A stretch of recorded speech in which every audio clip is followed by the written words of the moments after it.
जीवन हमें एक मौका देता है, इसलिए जब भी सही कॉलेज चुनने का समय आए तो सिर्फ मंगलायतन यूनिवर्सिटी आपके बेहतरीन भविष्य और सर्वांगीण विकास के लिए।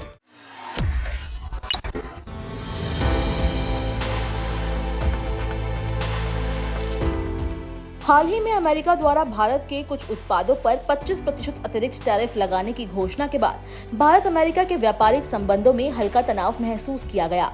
इस बीच टैरिफ के मुद्दे पर केंद्रीय मंत्री नितिन गडकरी ने अपनी बात रखी। महाराष्ट्र के नागपुर स्थित विश्वेश्वरैया राष्ट्रीय प्रौद्योगिकी संस्थान VNIT में एक कार्यक्रम को संबोधित करते हुए गडकरी ने कहा कि आज की दुनिया में जो देश दादागिरी कर रहे हैं वे इसलिए कर पा रहे हैं क्योंकि वे आर्थिक रूप से मजबूत हैं और उनके पास तकनीक है। आइए आपको बताते हैं गडकरी ने और क्या कुछ कहा। केंद्रीय मंत्री ने कहा कि अगर हमारे निर्यात और अर्थव्यवस्था की दर बढ़ती है तो मुझे नहीं लगता कि हमें किसी के पास जाने की जरूरत पड़ेगी। जो लोग दादागिरी कर रहे हैं वे ऐसा इसलिए कर रहे हैं क्योंकि वे आर्थिक रूप से मजबूत हैं और उनके पास तकनीक है। अगर हमें बेहतर तकनीक और संसाधन मिल जाए तो हम किसी पर धौंस नहीं जमाएंगे, क्योंकि हमारी संस्कृति हमें सिखाती है कि विश्व कल्याण सबसे महत्वपूर्ण है। इकोनॉमी और ग्रोथ रेट बढ़ेगा तो मुझे नहीं लगता कि हमें किसी के पास जाना पड़ेगा। आज जो दादागिरी करते इसलिए कर रहे हैं कि वो आर्थिक दृष्टि से संपन्न है। दादागिरी इसलिए करते हैं कि उनके पास टेक्नोलॉजी है। अगर उनसे अच्छी टेक्नोलॉजी और रिसोर्सेज हमारे पास आएंगे तो हमें दादागिरी नहीं करनी है। हमारी संस्कृति तो ये कहती है कि विश्व का कल्याण हो। हमारे कोई इसमें हमने ये नहीं कहा कि मेरा कल्याण पहले करो बाद में विश्व का कल्याण करो। तो स्वाभाविक रूप से आपने जो काम किया है कि साइंस को कल्चर और वैल्यूज के साथ जोड़ा है।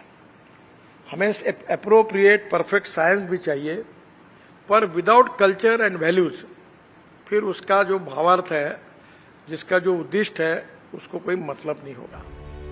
केंद्रीय मंत्री नितिन गडकरी ने इस दौरान कहा कि हम वैश्विक स्तर पर विभिन्न समस्याओं का सामना कर रहे हैं और इन सभी समस्याओं का समाधान विज्ञान और प्रौद्योगिकी यानी ज्ञान है, जो एक शक्ति है। उन्होंने आगे कहा कि अगर भारत को विश्व गुरु बनना है तो निर्यात बढ़ाना और आयात कम करना जरूरी है। केंद्रीय मंत्री ने कहा कि अनुसंधान संस्थानों, IIT और इंजीनियरिंग कॉलेज को देश की आवश्यकताओं को ध्यान में रखते हुए शोध करना चाहिए। उन्होंने ये भी कहा कि अन्य क्षेत्रों में शोध भी उतना ही महत्वपूर्ण है। गडकरी ने भारत की सांस्कृतिक विरासत की चर्चा करते हुए कहा कि भले ही भारत एक दिन तकनीक और अर्थव्यवस्था में महाशक्ति बन जाए, लेकिन हम किसी पर जबरदस्ती नहीं करेंगे। उन्होंने कहा, हमारी संस्कृति हमें सिखाती है कि विश्व का कल्याण सबसे पहले है, इसलिए हमारी प्रगति किसी को नीचा दिखाने के लिए नहीं बल्कि पूरे विश्व के हित के लिए होनी चाहिए। उनका मानना है कि यदि भारत विज्ञान, तकनीक और शिक्षा को प्राथमिकता देकर आत्मनिर्भर बनता है तो उसे विदेशों पर निर्भर नहीं रहना पड़ेगा और न ही वो किसी के दबाव में आएगा। उन्होंने ये भी कहा कि देश की अर्थव्यवस्था की विकास दर को 3 गुना तक बढ़ाया जा सकता है अगर हम सही दिशा में काम करें।